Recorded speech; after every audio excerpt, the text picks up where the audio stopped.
Hello guys, welcome to my YouTube channel GP Arctic Vlogs. So mayroon tayong ginagawa guys na isang diband.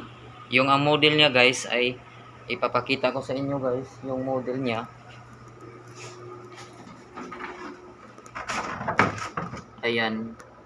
So 43 UHB 300. Ayan guys. So ito ay smart.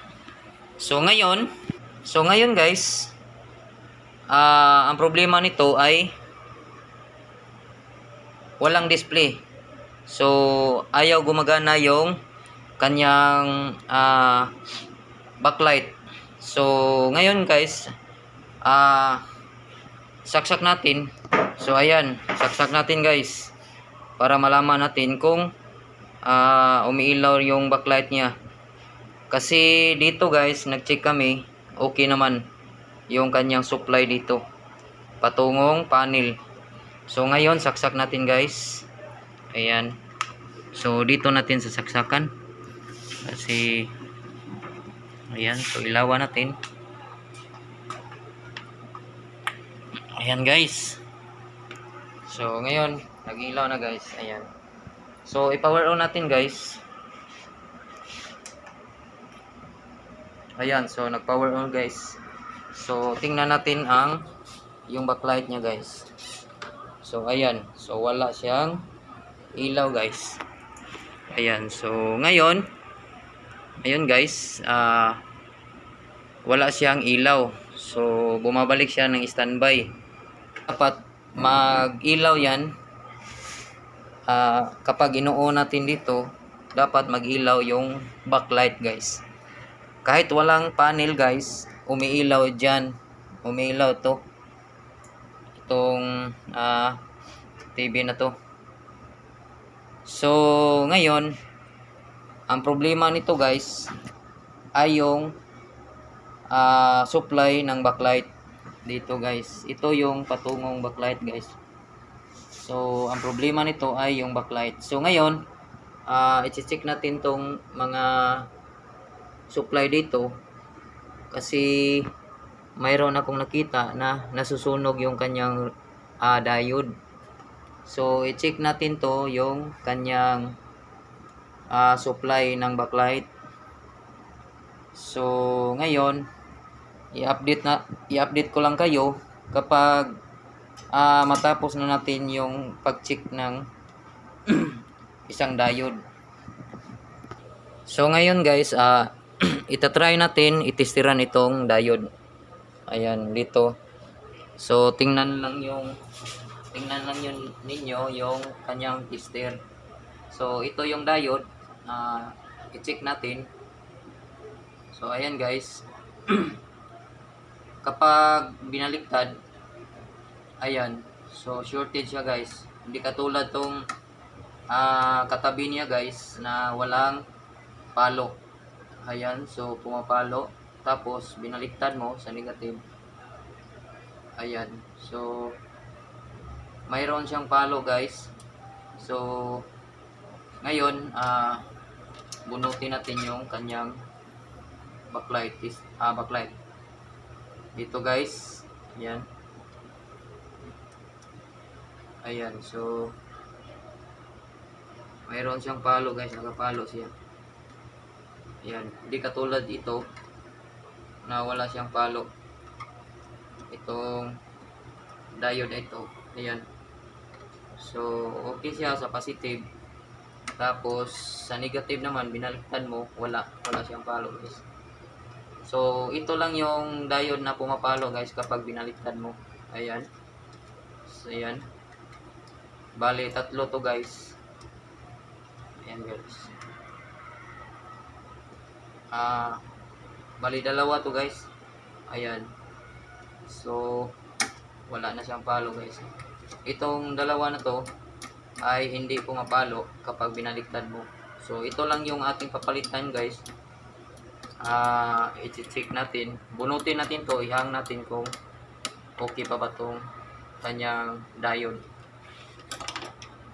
So ngayon guys, nung tiningnan ko sa board, mayroong nasusunog dito guys. Ayan, dito siya guys. may nasusunog. Buti na lang hindi napuruhan yung ating regulator dito guys. So buti na lang nakasupply pa yung ating main board guys. So dito yung nasusunog guys. Ayan, so mayroon siyang carbon. Ayan. So ngayon try natin i-check tong diode na dalawa guys. Kasi supply man to sa kanyang backlight. So ngayon tatanggalin ko to guys at ipapakita ko sa inyo yung sira na diode. Update ko lang kayo kapag natanggal ko na guys. Okay guys, balik tayo. So ito na yung ating diode guys na shorted. So ngayon try natin i-check itong diode na dalawa kasi sira to. Ayan, so positive siya guys. So ayan guys, shorted na siya guys. Ayan, so shorted. Kapag binaliktad mo, shorted na. Ayan. So ayan guys. So baka ito lang yung sira guys. Ito lang yung dahilan na hindi umiilaw yung kanyang backlight. So ngayon guys, ating papalitan itong bali dalawang diode. So ito ay 2 amperes. So hanap tayo ng diode guys para mapalitan natin to. So ngayon hanap tayo. Ngayon guys, ito na yung ating bagong pinalit sa mga nasisira na diode. So bali 4 lang yung aking ipagpalit guys kasi dalawa lang yung nasisira. So bali papalitan na lang natin yung luma guys na diode. So ito yung luma guys na okay pa siya, gumagana pa. So ngayon papalitan lang natin ng bago. So try natin ilagay dito guys, tapos testing tayo. So ngayon guys, ito na yung ating pinapalit na bago. Ayan, so bali 4 na to. So ngayon guys, itatry natin testing itong kanyang diode. Ito ay supply ng backlight. Ayan, so ngayon try natin i-testing guys. Guys, ito na binabalik na natin. So ito yung bago na pinalit natin. So ngayon testing tayo guys para malaman natin o makikita natin yung umiilaw siya guys. Okay, hanap tayo ng cord. Ito guys. Ayan. So ngayon saksak natin dito sa saksakan.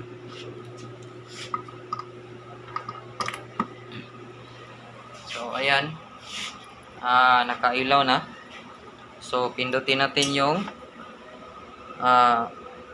switch. So ayan guys. Ayan guys, so nakiilaw na. Ayan, so ngayon okay na. Natapos na yung ating ginawa na debunk na TV smart. Ito ay smart. So ayan guys. So ngayon guys, ito na yung ating ginagawa na debunk. So umiilaw na yung backlight. So binalik ko ng mainboard at saka yung power supply. So ngayon testing natin itong TV na debunk. Tingnan natin yung ating ginagawa kung gumagana na ba siya. So parang umiilaw na yung kanyang switch, yung standby LED lights. So ngayon ito na yung ating TV na inaayos. So natapos na rin. Ayan, so pinindot ko na yung switch niya sa yung switch sa TV. Ayan. So ito. So ayan, nag-blow na guys. Ayan. So mayroon na siyang deband. So ito ay smart TV guys na deband. Ayan, mayroon na siyang display na nakikita nyo. Ayan. So medyo may bar line sa ibaba guys. So guys, ito na yung ating ginagawa na deband. Ayan guys. So deband yung nakalagay niya guys. Ayan. Ayan, deband. Mayroon siyang deband guys. So ngayon, saksak natin itong TV na to. So sinaksak ko na. Tapos standby na guys. So testing natin yung ating ginagawa na deband na dati wala siyang display.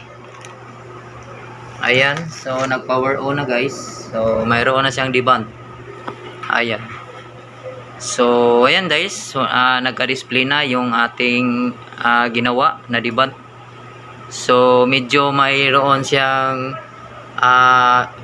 strip bar lines guys dito. So ngayon aayusin natin to na bakit nagka bar lines tong TV na ito. Ang ginawa ko nito guys, yung kanyang tikon, kasi sabi ng may-ari na mayroon siyang bar lines. So ginawa ko ng paraan guys. So medyo ito ay tinipan ko na lang dito sa kanan, kasi yung may-ari na nagka bar lines daw, sabi niya. So ang ginawa ko, nagtip ko dito mga signal. So dito ko nagtip guys. Ayan. So mayroon siyang tip na makikita mo guys. Ayan, so mayroon siyang tip na bali 15 to guys. Yung hinang ko 15, yung tinipan ko 15 na pins na paa. Nung nag-tape ko guys, 15 lahat ang tinipan ko. So ngayon nung binalik ko guys, okay na siya. So ngayon ipapakita ko sa inyo na okay na siya guys. At update ko lang kayo o kapag matapos na tong. So ngayon guys, ito na yung ating i-try natin saksak sa likod. Ayan.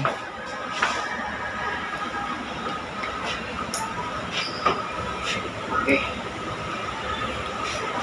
So ngayon, power on natin.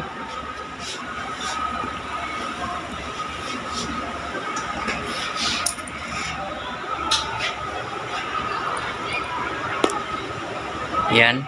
So ayan guys, nawawala na yung kanyang bar lines. Ayan. So try natin lagyan ng antina.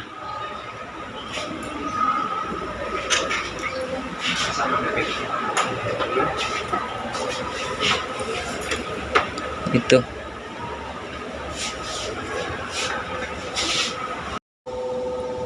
So ayan guys, mayroon na siyang display. So nagka-display na. Para dati wala siyang display, wala kang makikita. So ngayon mayroon na siyang display. Tapos sabi ng may-ari na nagka-bar lines yung ibabaw. So ang ginawa ko ay nag-tip method na lang ko guys.